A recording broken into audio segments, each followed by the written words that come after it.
from the National News Studio, Sri Lanka.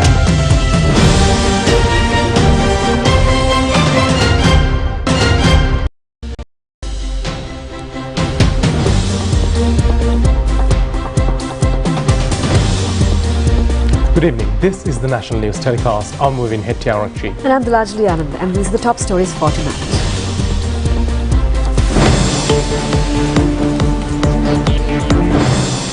$120 megawatts of power to be added to the national grid with the opening of the Dibra Reservoir of the Uma Oya project. The President reiterates that an unfortunate era as in the previous times will not be inherited to the future generation. Measures to relax several vehicle import restrictions. Minister Bandula Gunawardena says the government is implementing road development projects using foreign aid without people's tax money. Nana Mihira Scholarship Seminar Series begins with the participation of a large number of students. A Ukraine missile attack on the Kerch Bridge, which links Russia with Crimea.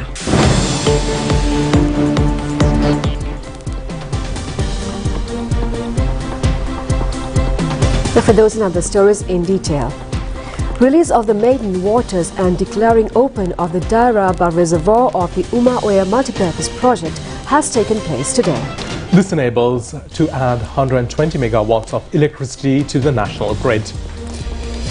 The Dibra Reservoir has been constructed blocking the Mattalia Oya, which has been a tributary of the Uma Oya.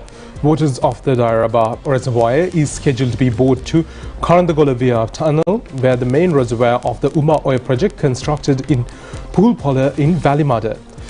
From Puhulpola, the water is being brought via tunnel to Dibra Reservoir for electricity generation and for agricultural purposes. Ministers Roshan Ranasinghe, Nimal Siripal De Silva, Iranian ambassador in Sri Lanka, Hashim Asjid also attended the open ceremony.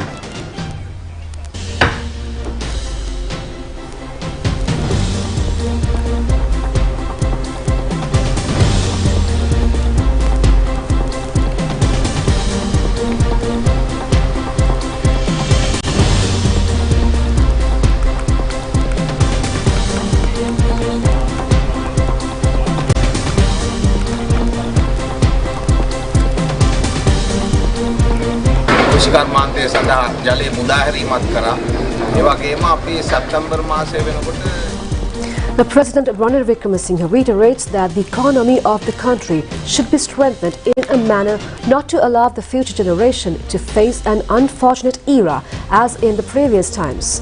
He further says the country's progress should be carried forward with a modernization of all fields. The President was addressing the 150th anniversary ceremony of St. Thomas's Boys' School in Mattali this morning.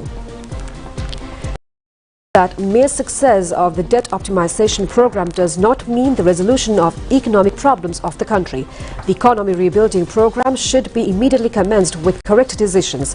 He has also pointed out that if we fail to go forward with a new thinking, it would become unavoidable to face another economic challenge in another 10 years. The President also said that the Technology Promotion Council will be set up to receive necessary technological knowledge, and the Digital Conversion Commission will be established to expedite the process of digital transformation. This was the first occasion of a head of state arriving at St. Thomas College, Mathale, after former Prime Minister Vijayananda Dahanayaka. The President has unveiled a commemoration plaque in connection with the 150th anniversary of the school and planted a sapling in the college premises. The President has handed over certificates to a student of the college who has secured first place in the results of the GCE Advanced Level Examination in the district.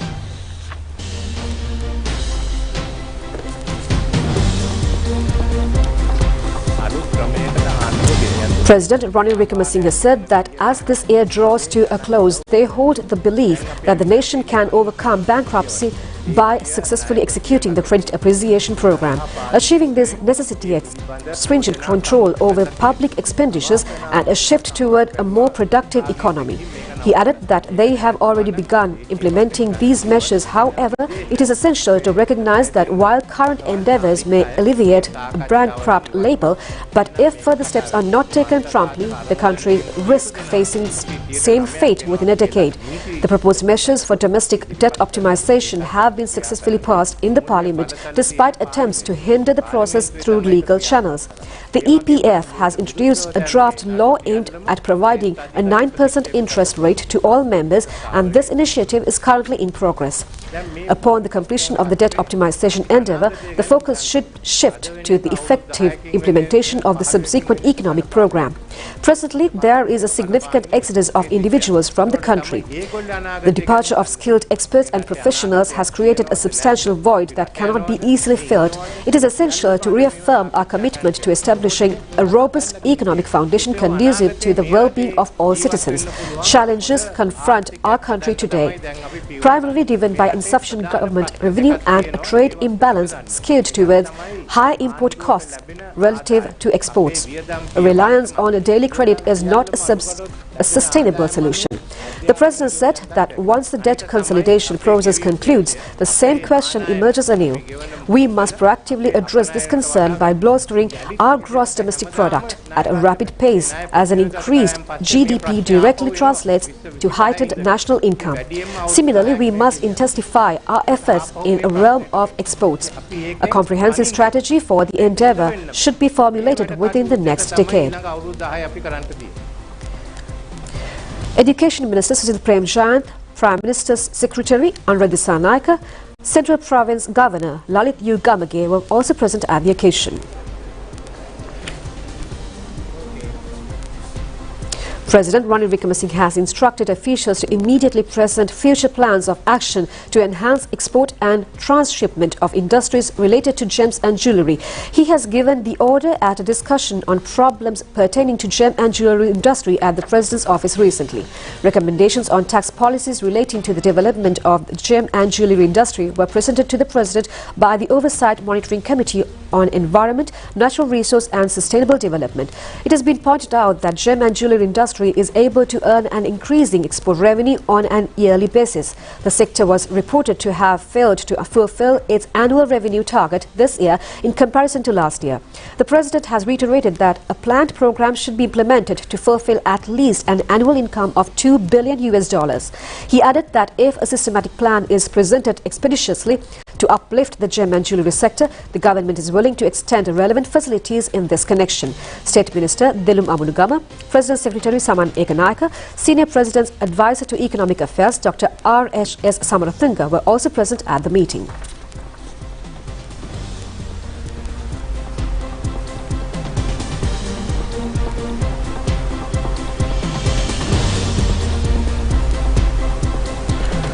State Minister Dr. Ranjit Simbala Patia, at a media briefing today in Ranwela today, said that the government is taking speedy action to relax import restrictions on selected vehicles in common transportation sector. He further said that the import restrictions are also expected to be relaxed on vehicles used for cargo transportation as well. State Minister said that the attention has been focused to immediately remove the import ban on buses for passenger transport and tourism industry and on goods transport vehicles. He also said import restrictions will be relaxed by taking into consideration the common needs of the country. Prime Minister Dinesh Gunawardene, addressing the General Conference and Election of Coroners Association of Sri Lanka at the Temple Trees yesterday, said that coroners deserve not only respect but more recognition for their exceptional humanitarian service. Coroners with more than 25 years of service and other coroners were also recognized at the event. The Prime Minister further said that the facilities needed for the coroner's service, that is in parallel with the birth and death registration under the Ministry of Home Affairs, should be increased to serve the people of the country with more mutual understanding. The Prime Minister said that it is not possible to increase the provision during times of financial crisis. He added that, however, he would continue to support the move to make the coroner's service more recognized as a matter of policy and to increase certain allowances in addition to the allowances decided in the past. The Prime Minister said that he is having discussions with the Minister of Justice and the Ministry of Public Administration and Home Affairs regarding the issue. He further said that they have decided to discuss the measures that could be taken to instill new trust in the service. The railway track from Anuradhapura to Mihintale, spanning a distance of 6.5 kilometers, is to be reconstructed. The reconstruction program got underway under the leadership of Minister Dr. Bandula Gunawarddena yesterday. The Mihintale railway station, which was constructed during the tenure of the former President Ranasinghe Premadasa, remained dysfunctional, and reconstruction has begun according to the request of former Minister S.M. Chandrasena. The usable part left from the reconstruction of the railway line from Anuradhapura to Omante are to be used for this purpose. Minister Bandula Gunawarddena said that the Mihintale city will be designed to enable cargo transportation from Anuradhapura to Mihintale. He added that the area will also be developed as a commodity exchange centre for the northern, north central and eastern provinces.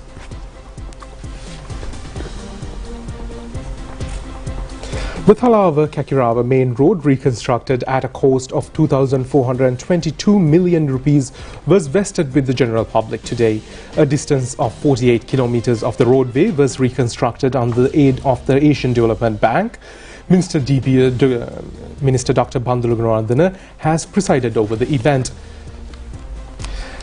The minister said the Asian Development Bank is engaged in a road development as the government income is insufficient even to pay employee salaries and pensions, samruddhi and other relief. The minister further said that the taxes of the people could not be used for such developments. The minister said the country has to repay the debt until the year 2048. Now, dwellers in the houses of the land belonging to the Dikhenapur Housing Cooperative Society in Horana have set an example to others by discharging their obligations to the nature. Around 1,000 houses are constructed in an extent of 180 acres of land in the cooperative housing settlement. In the year 1983, when the government distributed land, 5 acres were reserved for the environment. By today, only 4 acres remain intact. The residents in the houses have come forward and developed this 4-acre area as a tree shelter. They have received the support of the Urban Tree Shelter program being implemented by the Central Environmental Authority in 8 districts in the country. The Akisha tree wilderness in an extent of 1.5 acres was removed, and numerous fruit and medicinal plants have been planted in that space. The inhabitants, who are working in government and private establishments, feel extreme self-content by planting and caring the trees. They are hoping to fully cover the remaining land with trees and to extend their contributions to the nature. Now, a series of Nana Mihira scholarship seminars organized by the national television has commenced at the Narandeniya Central College in Kamburupitiya today. The national television will conduct 20 seminars targeting students in schools in remote provinces. The CBL and EVIS institutions are sponsoring the program. The first seminar for the year 2023 in the Nana Mihira School Scholarship Seminar Series targeting students sitting for the 2023 scholarship examination has commenced today. Around 2,000 students participated in the event at the Narandeniya National School in Kamburupitiya. The keynote lecturer was principal of the Kamburupitiya Central College, Mathura Chamindalianarachi. The EVIS Institute is providing technical support. The next seminar in the series will be conducted at the Lunugambhera Pradeshya Sabha Auditorium tomorrow.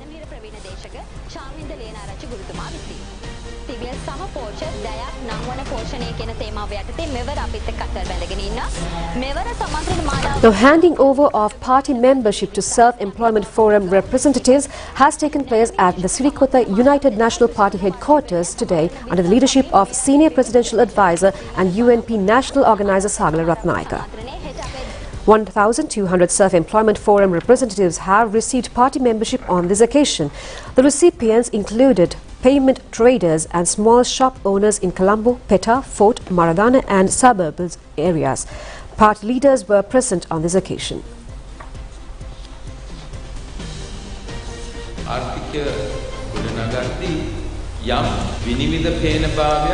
Leader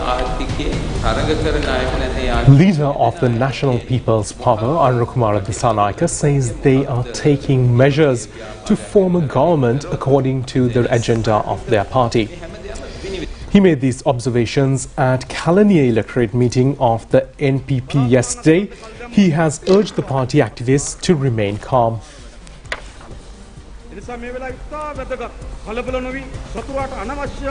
The leader of the Exat Janaraja Peramuna, Patali Champika Ranavika, addressing the Kalithura district meeting of the party, said that the Janata Vimukti Peramuna, which talks on the 74 years of curse, should be directly responsible for the economic bankruptcy of the country. Several people's representatives and activists of the party were present at the meeting held at the Panadura Town Hall last evening. Now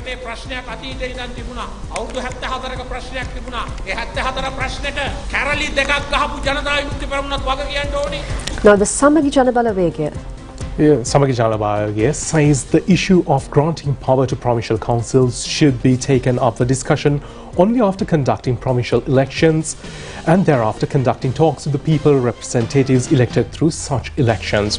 Parliamentarian Mayantha Dissanayake made these remarks at a media briefing today.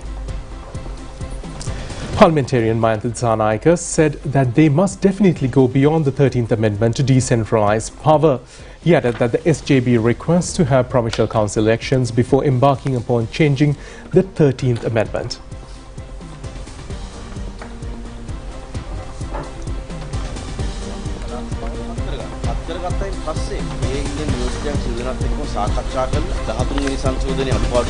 The Deputy Leader of the United National Party, Ruwan Wijewardene, says opposition has not yet presented any solution to the current economic crisis.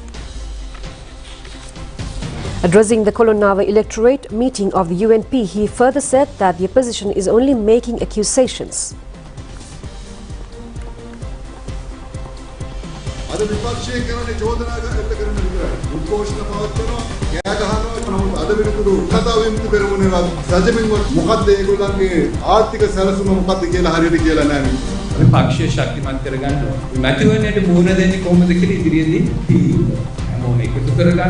UNP National Organizer Sagala Ratnayak has presided over the event.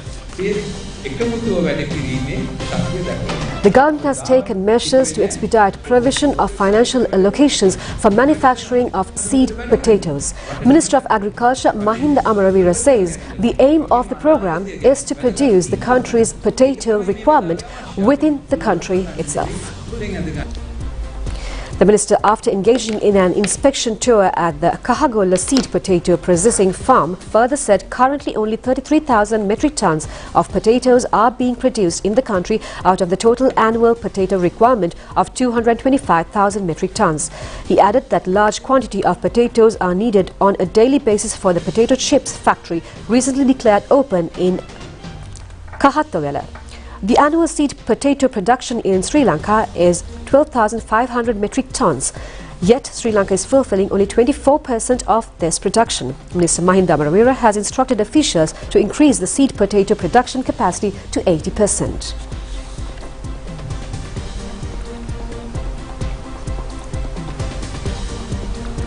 Devaduta procession of the SLA festival of the historic Benlanvilla Rajamahaviharaya was conducted for the 73rd occasion yesterday.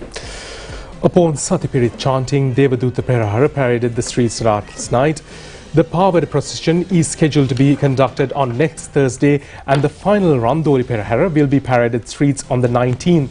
Upon water cutting ceremony and Devadana, the Perahara festival will come to the end. The Perahara festival is being conducted under patronage of the chief incumbent of the Viharaya, Venerable Dr. Bellanvilla Dhammaratana Thera. The national television is expected to bring live commentary on the finally Randoli Perahara from 9:30 p.m. on next Saturday.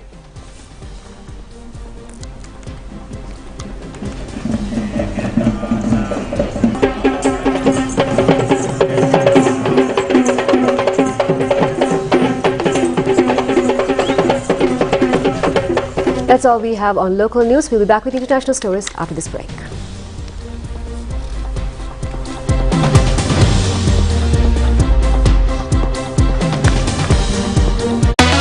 Hot and spicy, fun bite, pick up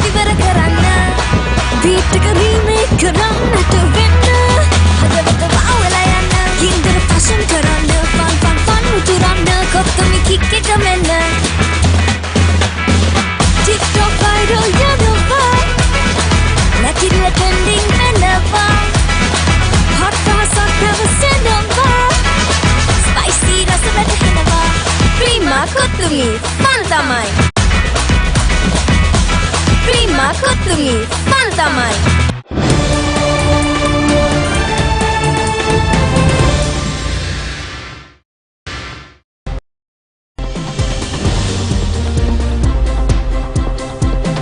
On foreign news, first news from Ukraine. Two Ukrainian missiles have targeted a bridge linking Russia to the annexed Crimean Peninsula, Moscow says. Videos on social media show plumes of smoke rising near Kerch Bridge. Russia's defense ministry said S-200 missiles had been used and shot down, causing no damage. Ukraine has not commented on the alleged attack. There have been at least 2 other attacks targeting the bridge in the past few months. The Kerch Bridge was opened in 2018 and enables road and rail travel between Russia and Crimea, Ukrainian territory annexed by Russia in 2014. It is an important resupply route for Russian forces occupying parts of southern Ukraine. Russia's defense ministry said that Ukraine had targeted the structure on Saturday at around 1 p.m. It identified the missiles used as S-200 as guided Cold War-era surface to air weapons, originally designed to destroy enemy aircraft that had apparently been adapted for ground attack use. Crimea's Russia-appointed governor Sergei Azkhonov later said that a third rocket had been shot down over the Kerch Strait. Earlier on Saturday, Russia said it had shot down 20 Ukrainian drones near the peninsula. An advisor to Mr. Azkhonov said that traffic was halted and the smoke was an intentional screen generated by the military. While Kiev has not confirmed the attack nor the weapons used, it would be the latest in a number of Ukrainian attempts to damage the bridge. Prima kottumi pantamai.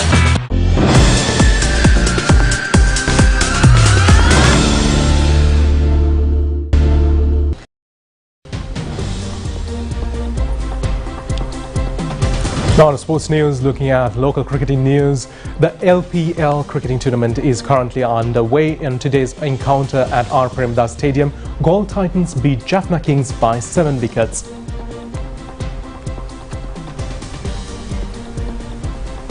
The Jaffna Kings team were all out for 89 runs, with Dunit Velalage scoring 22 runs. Kasun Rajda has been successful in securing 4 wickets in 20 runs. The Galle Titans won the match in 13 overs and 3 deliveries, scoring 19 runs for the loss of 3 wickets. Kasun Rajda was the man of the match.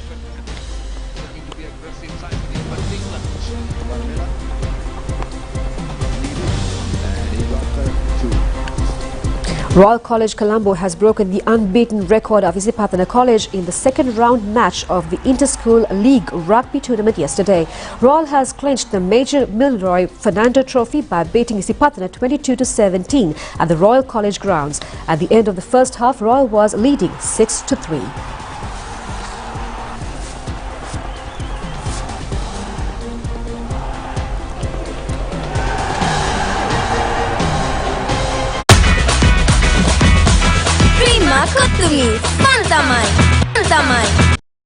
That's it for tonight's English News telecast. Thank you for joining us. Good night.